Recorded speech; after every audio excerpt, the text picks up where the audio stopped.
தன்னுடைய பதவி சுகத்துக்காகவும் பதவி பவுசுக்காகவும் கரைவேஷ்டியை மாற்றிக்கொண்டே தெரிகின்ற இந்த பச்சோந்தி அமைச்சர் நிர்மல்குமார் அவர்கள் கொஞ்சம் பலசையெல்லாம் நினைத்து பார்த்து அதிமுகவை பற்றி கருத்து சொல்வது கொஞ்சம் நாவடக்கம் தேவை.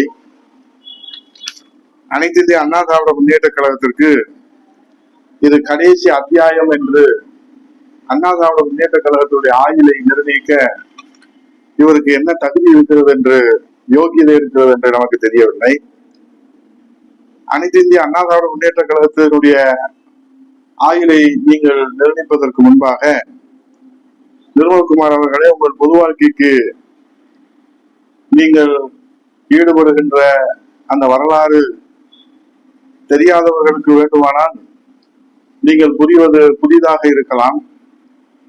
ஆனால் அவரோடு பயணித்த மதுரை மக்களுக்கு புரியும். நிர்மல்குமார் அமைச்சர் அவர்கள் போகாத கட்சியே இல்லை. பச்சோந்தி அமைச்சராக அவர் எதையெல்லாம் பேசலாம், எதுவெல்லாம் பேசலாம், எப்படி வேணாலும் பேசலாம் என்றால் அது அரசியல் நாகரிகமாக இருக்காது. என்னவோ இவர்தான் தாவேகாவையும் விஜயும் காப்பாற்ற பிறந்த அவதார புருஷர் போல பேசுகிறார்.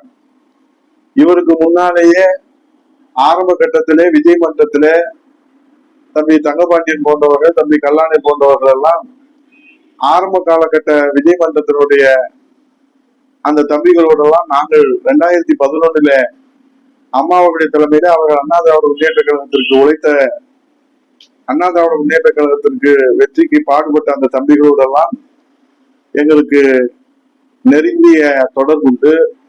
அந்த தம்பிகள் எல்லாம் விஜய் உயிராக மதித்து, விஜய் தான் உலகம் என்று மதித்து, விஜய் தான் எங்களுக்கு எல்லாம் என்று உழைத்து வருகிற அந்த தம்பிகள் இன்றைக்கு சட்டமன்ற உறுப்பினராக கல்லாணை அவர்கள் வடக்கு தொகுதியிலும் தங்கப்பாண்டி அவர்கள் மேற்கு தொகுதியிலும் வெற்றி பெற்றிருக்கிறார்கள். ஆனால் தன்னுடைய பதவி சுகத்துக்காக கரைவேற்றியை மாற்றிக்கொண்டே இருக்கிற அவர் போகாத கட்சியே இல்லாத நிர்மல்குமார் அவர்கள் எந்த கட்சிக்கு போனால் தன்னுடைய எதிர்காலம் நன்றாக இருக்கும் என்று ஜாதகம் பார்த்து கரைவேஷ்டியை மாற்றிக் கொள்கிற நிர்மல்குமார் போன்றவர்களுக்கு அமைச்சர் பதவியை தக்க வைப்பதற்காக அண்ணா திராவிட முன்னேற்ற கழகத்தினுடைய வலிமையையும் எதிர்காலத்தையும் பொதுச் செயலாளரை பற்றியும் நாக்கில் நரம்பில்லாமல் அவர் பேசுகிறார். ஆகவே மதுரை பொறுத்தளவில் விஜய் மன்றம் என்று சொன்னால் அது தங்கப்பாண்டியன் கல்லாணை போன்றவர்களைத்தான் தெரியும்.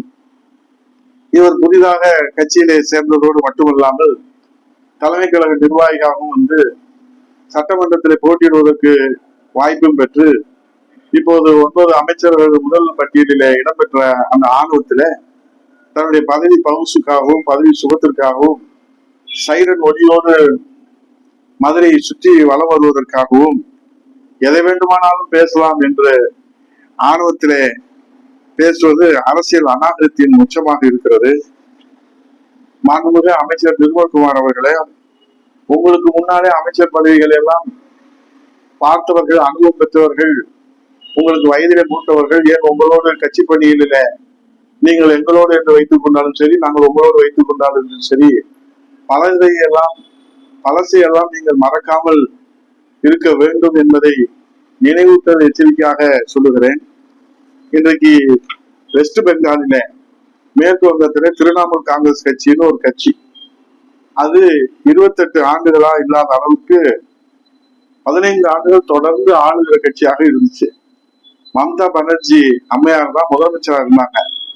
அந்த கட்சியில இன்னைக்கு தோத்த உடனே உட்கட்சி பூசல் பூதாகரமாகி தம்பி நிர்மல்குமார் 80 சட்டமன்ற உறுப்பினர்கள்ல 60 பேர் தலைமைக்கு எதிராக போர்க்கொடி தூக்கி இன்னும் அந்த பஞ்சாயத்து ஓடிக்கிட்டு இருக்குது. லோக்சபாவில் உள்ள 28 எம்பிகள் தலைமைக்கு கட்டுப்பட மறுக்கிறார்கள். உட்கட்சி பூசல், கருத்து வேறுபாடுகள் இவையெல்லாம் எல்லா கட்சிகளிலும் ஏற்படுவது என்பது நம்முடைய அரசியல் அடிச்சுவடி தெரியாத மாண்புமிகு அமைச்சர் நிர்மல்குமார் அவர்கள் அதிமுகவை பற்றி பேசுவதை அவர் நிறுத்தி கொண்டால் அவருடைய வரலாறு மிக நல்ல வரலாறாக பொது வாழ்க்கையிலே அமையும் என்பதை அவருக்கு ஆலோசனையாக சொல்லவில்லை. அதிமுக தொண்டன் என்கிற முறையிலே சொல்லுகிறேன். 47 சட்டமன்ற உறுப்பினர்களை அண்ணா திராவிட முன்னேற்ற கழகம் தேர்தல் களத்திலே அண்ணா திராவிட முன்னேற்ற கழகம் எதிர்கட்சியாக இருந்து இன்றைக்கு மக்கள் மன்றத்திலே போராடி புரட்சித் தலைவர் இதயநிதி அம்மா அவர்கள், புரட்சித் தலைவர் ஐயா எடப்பாடியார் அவர்கள், எம்ஜிஆர் அவர்களையும் அம்மா அவர்களையும் தெய்வமாக ஏற்றுக்கொண்டு தன் பொது வாழ்க்கையில தொடங்கிய நாள் முதல் தன் உயிர் உள்ளவரை ஒரே கட்சி, ஒரே கொள்கை, ஒரே தலைவர் என்று வாழ்ந்து வருகிற புரட்சித் தலைவர் ஐயா எடப்பாடி அவர்கள் இன்றைக்கு எடப்பாடி தொகுதியில 98,000 வாக்கு வித்தியாசத்தில வெற்றி பெற்றிருக்கிறார்கள். அவருடைய தாயன்பின் காரணமாகத்தான் எடப்பாடி தொகுதி மக்கள் அவருக்கு வாக்களிக்கிறார்கள். இன்னைக்கு 47 சட்டமன்ற உறுப்பினர்களில கருத்து வேறுபாடு ஏற்படுகிற போது சில பேருக்கு நீங்கள் பதவி ஆசை காட்டி நீங்கள் ஏமாற்ற நினைத்தீர்கள்.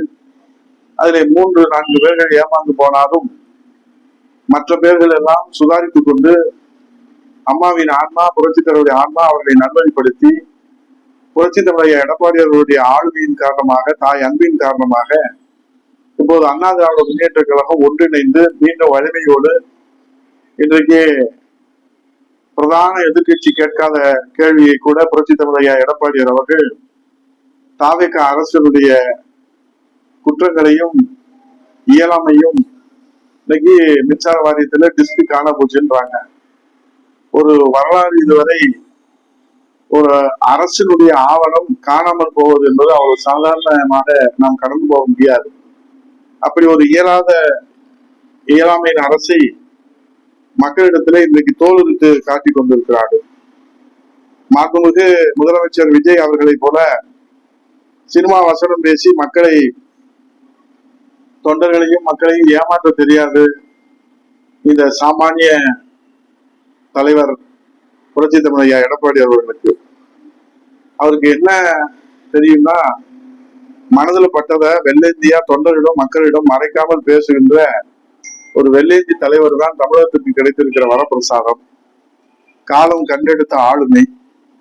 காலம் கழிந்து வருகிற போது அவருடைய ஆளுமையினுடைய முழு பலனையும் இந்த தமிழ்நாடு தெரிந்து கொள்வதற்கும், தமிழ்நாடு பயன்படுத்திக் கொள்வதற்கும் காலம் கழிந்து வரும். ஆகவே ஒரு ஆளுமை என்பது இன்றைக்கு ஒரு தொண்டனாக இருந்து இன்றைக்கு 2 கோடி தொண்டர்களை கொண்டிருக்கிற மாபெரும் மக்கள் இயக்கத்தை வழி நடத்துகிறார்கள். ஆகவே கவர்ச்சியாக சினிமா வசனம் போல மாண்புமிகு ஒரு தலைவர் விஜய் அவர்களை போல மக்களின் தொண்டர்களை ஏமாற்ற தெரியாததுனாலே இன்றைக்கு புரட்சித் தலைவர் ஐயா எடப்பாடியாருக்கு எல்லாம் தெரியும். ஆனா ஒன்னே ஒண்ணு விஜய் அண்ணாக்கு தெரிஞ்சது புரட்சித் தலைவர் ஐயா எடப்பாடியாருக்கு தெரியாது. வசனம் பேசி மக்களையும் தொண்டர்களையும் ஏமாற்ற தெரியாது. உண்மையை வெள்ளந்தியா பேச தெரியும். அதற்கு இந்த மக்கள் என்ன தீர்ப்பு கொடுக்குறாங்களோ அதை நாங்கள் தலைவணங்கி ஏற்றுக்கொள்கிறோம். இதுதான் வரலாறு. மாண்புமிகு நிர்மல்குமார் அவர்களே, இன்னைக்கு நீங்க பொறுப்பேற்றிருக்கிற துறையில நாடு முழுவதும் மின்சார வெட்டு, மக்கள் இல்லிலே குழந்தைகளோடு வீதியிலே வந்து போராடி கொண்டிருக்கிறார்கள். ஒரு புறத்துல மின்சார வெட்டு, இன்னொரு புறத்துல மின்சார ஆவண திருட்டு. மின்சார வெட்டையும் மின்சார திருட்டையும் தடுக்க முடியாத மின்சாரத்துறை அமைச்சர் அண்ணா திராவிட முன்னேற்ற கழகம் என்கிற மின்சார கம்பியில கை வைக்க வேண்டாம், அது உங்களுக்கு மின்சாரத்துறை அமைச்சராக இருந்தாலும் அண்ணா திராவிட முன்னேற்ற கழக மின்சார கம்பியில கை வைத்தால் அது சாக்கடிக்கும் என்பதை மின்சாரத்துறை அமைச்சருக்கு அன்பான உங்கள் சகோதரனாக ஒரு காலத்திலே உங்களோடு கழகப்பணி ஆட்சியவன் என்கிற அடிப்படையில எச்சரிக்கையாகவும் அன்போடும் உங்களுக்கு தெரிவித்துக் கொள்கிறேன்.